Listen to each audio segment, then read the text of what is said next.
Over 6 million workers stayed home and didn't vote in the 2012 election. They wouldn't vote for Barack Obama. But they didn't think we cared. Because we don't talk about them and their lives.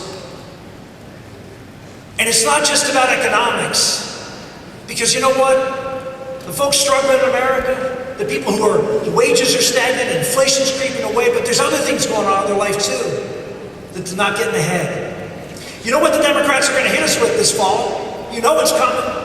They've telegraphed it. They telegraphed it for 2016. Income inequality. What's our answer? What are we going to say? Cut capital gains taxes? What's our answer?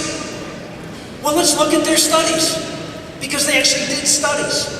And you know what their studies showed? All the liberal colleges and think tanks did these studies on income inequality, and guess what they found out? Two major things. Number one, income inequality has not increased in America in the last 50 years.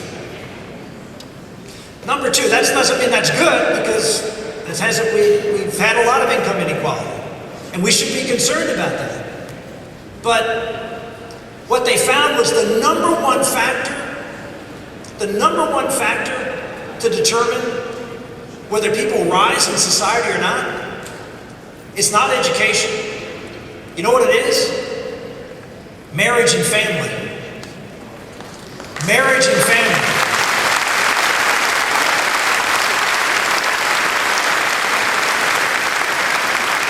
If you were raised in a two-parent family, you do better. If you live in a two-parent family, the husband and wife and the family do better. Yet where are we as Republicans? I'm not talking about going out and fighting the battle of redefining marriage. I'm talking about the battle of reclaiming marriage as an institution that we should be promoting in America.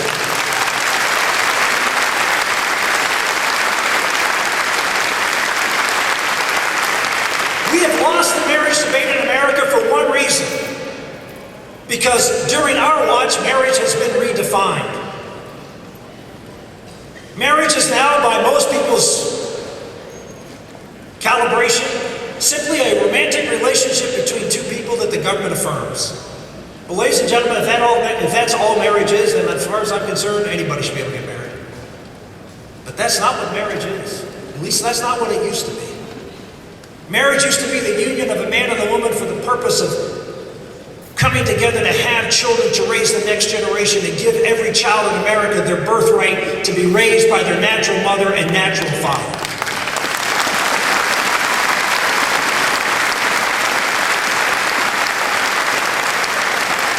Why can't we reclaim marriage?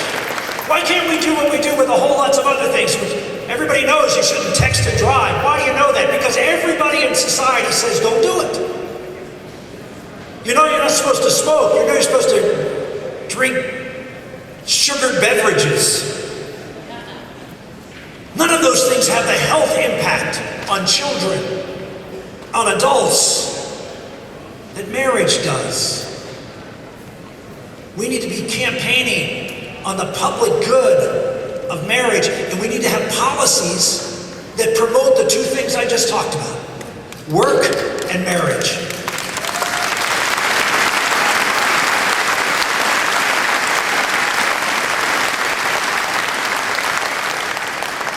There was a study, I talked about it all the time. If you do three things in America, if you do these three things, you can almost guarantee 2% chance you'll ever be in poverty in America. Number one, work. Number two, graduate from high school. And number three, get married before you have children. You do those three things in America, you'll never be in poverty. Now,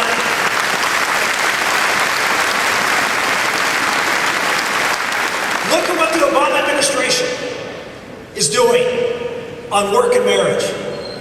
I was campaigning in Wisconsin. A state senator came up to me and told me that in Wisconsin, if you're married and you have two children, if you're unmarried and you have two children, and you make $15,000 a year, you receive $38,000 in government benefits.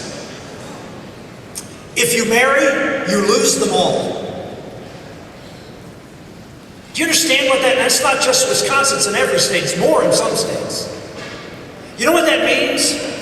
The government prohibits, makes it economically infeasible for single moms to marry. It makes it a bridge too far because it's economically impossible to make it work. And the same thing with work. You heard all the talk about Obamacare, how it's a disincentive to work because the more you work, the less your subsidies get. Look at all the welfare programs.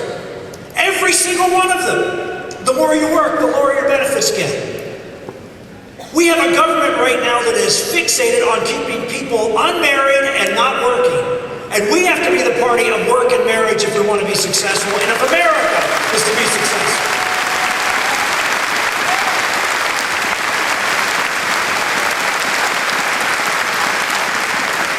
I think we're going to have a great 2014 here in Iowa. I think we're going to have great candidates, a great governor, great Senate candidate, great congressional candidates. I have no doubt 2014 is going to be a good year simply because of how bad the president and his party is doing right now.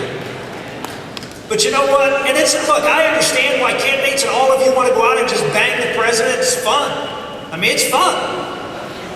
It's easy. It's getting easier every day. I mean, just look what's going on in Iraq right now. His major foreign policy accomplishment, Al-Qaeda has been decimated. Yeah, right. This president is a failure on every front. But ladies and gentlemen, if we want to transform America, not the way he's talking about it, but back to the values that made this country the greatest country in the history of the world, the reason why people wanted to come here, then we have to have a positive agenda. And we don't have to do what the establishment says we have to do. We don't have to be more like them. We have to be true to the principles that made our country great, which are the principles of the Republican platform and our conservative principles.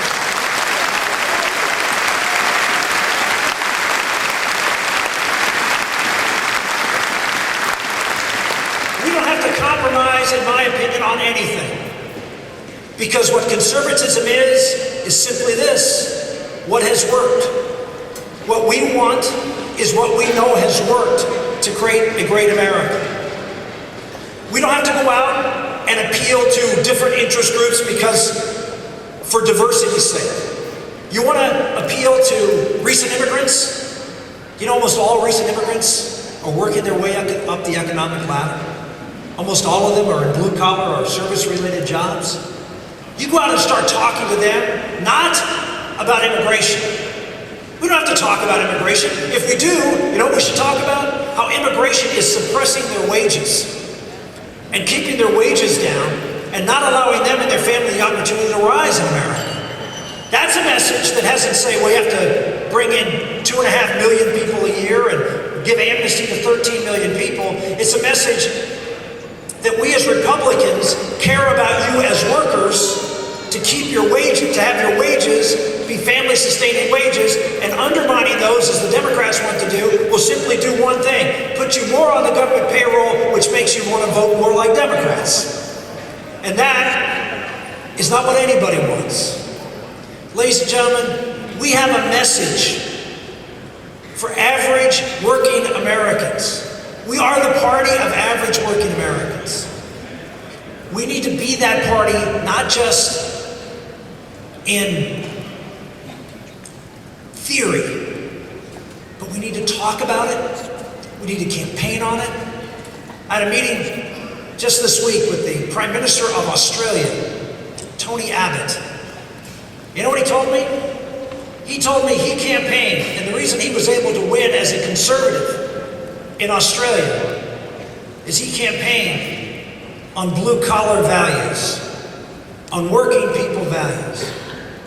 Ladies and gentlemen, the people of America, the workers of America know that President Obama's policies have let them down.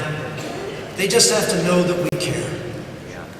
In the last election, 23% of people on the exit polls answered this question this way. They were asked the question, what's the most important issue in the election for you, for president? 23% said, does he care about people like me? Those people were all lower and middle income people.